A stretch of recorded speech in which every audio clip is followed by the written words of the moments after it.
Мы строим будущее сегодня! Под таким девизом пройдет первая смена в детском оздоровительном лагере школы номер 225. Создавать мир будущего ребята будут под руководством воспитателей и вожатых.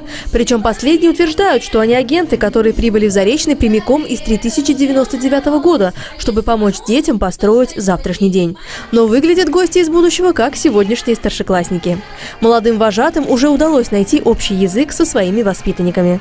Так как ты старше, как бы над ними, они тебя слушаются, понимают, равняются на тебя как-то, пример ты для них. Они все очень творческие, Да. очень разные и очень интересные. Абсолютно с каждым очень интересно работать. В детские лагеря приходят ребята со всего города. В первые дни смены их нужно познакомить друг с другом, организовать, объединить. У каждого отряда уже есть свое название и девиз.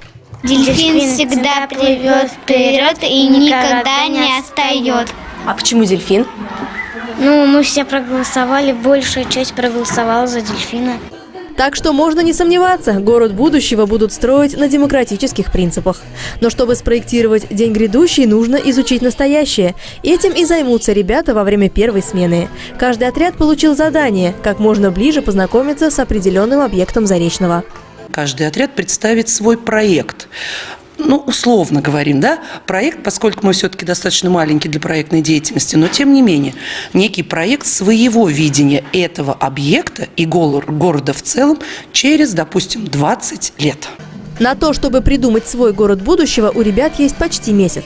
Как они справились со своими заданиями, станет известно на церемонии закрытия смены. Ксения Тризна, Денис Дубицкий, телерадиокомпания «Заречный».